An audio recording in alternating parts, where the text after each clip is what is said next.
श्री राजेश रंजन। सभापति महोदय, हमारे मित्र अनुराग जी यहाँ नहीं हैं। मैं उन्हें याद दिलाना चाहूँगा, उन्होंने कल कुछ बातें कही थी।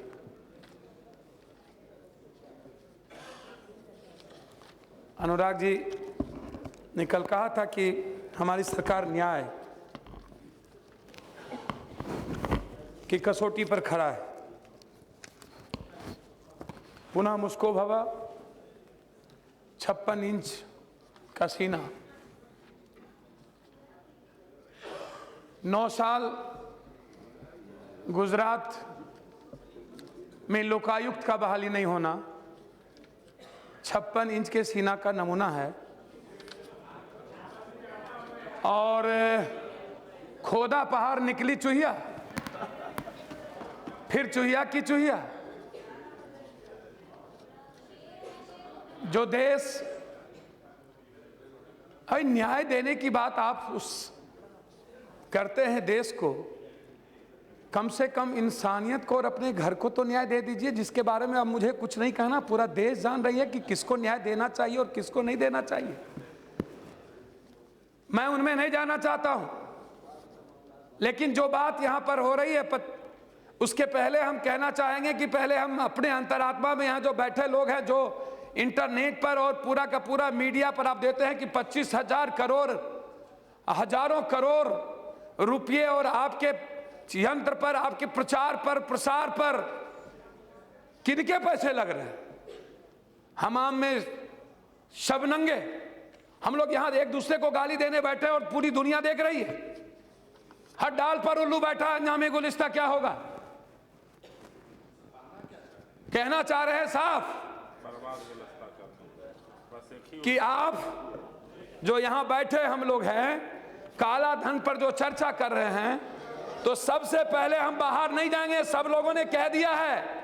हम कहना चाहेंगे जिन बाबाओं के बारे में आपका ओपिनियन बहुत अच्छा है, पहले उनके काला धन आप कब निकालेंगे, उनके बारे में भी आप बताने की कृपा करें। मंदिर के तहखाने में किनके किनके हजारों करोड़, लाखों करोड़, अरबों रुपये हैं इस देश के, उनके बारे में भी चर्चा करें। देश के भीतर जो काला धन है पूंजीपतियों का या बड़े कॉरपोरेट घरानों का, पदाधिकारियों का, उनके बारे में क्या ओपिनियन है?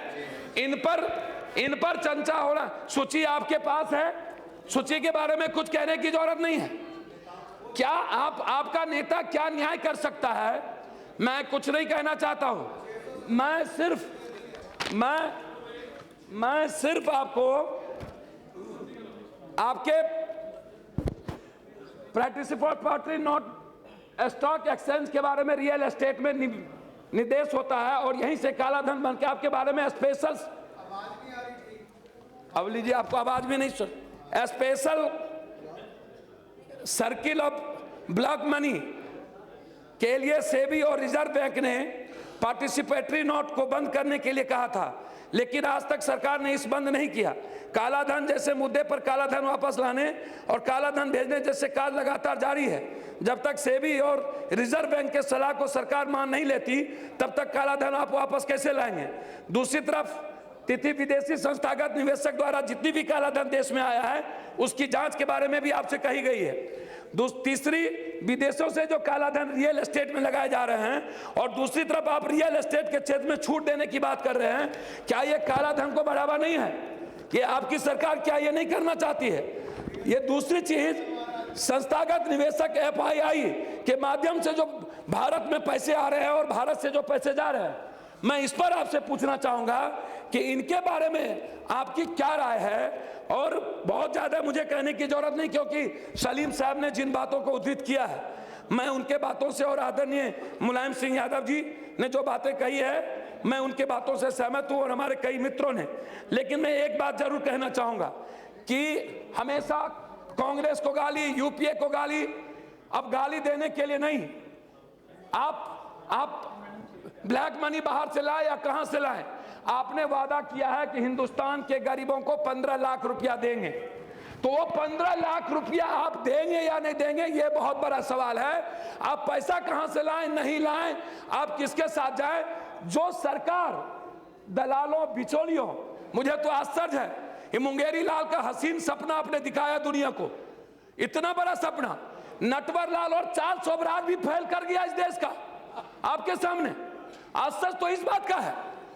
और मैं आपसे कहना चाहूंगा कि आप जिन सपनों पर आप हिंदुस्तान के नौजवानों को, किसानों को, गरीबों को आपने ठगा है, आपने लूटा है, उसके बारे में मैं सिर्फ एक ही बात कहना चाहूंगा।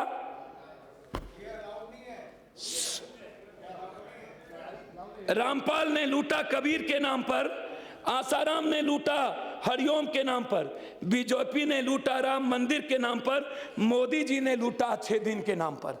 बारे बार मैंने सिर्फ, मुझे बहुत कुछ नहीं कहना है, मैं सिर्फ आपसे एक ही बात कहूंगा, आपके कथनी करनी में फर्क है, आपकी नीयत और नीत दोनों में फर्क है। आप अपने प्रधानमंत्री जी से जरूर कहें कि यदि उनका 56 इंच का सीना है तो निश्चित रूप से इस देश के भीतर जो काला धन है, जो दलाल बिचौलिया भ्रष्ट नेता कॉर्पोरेट घरानों की जो तालमेल और घालमेल है, उसको समाप्त करने का सबसे पहले प्रयास करे। देश के भीतर के काला धन को रोकने का प्रयास करे। और जो ये रियल एस्टेट के नाम पर, अलग अलग एफडीआई के नाम पर, एफआईआई के नाम पर जो यह देश में पैसे लाने की बात हो रही है, और जो आप पैसे पर आप देश में हरियाणा और महाराष्ट्र की सरकार बनाए जा रहे हैं, आपको कोई मैंडेट नहीं मिला।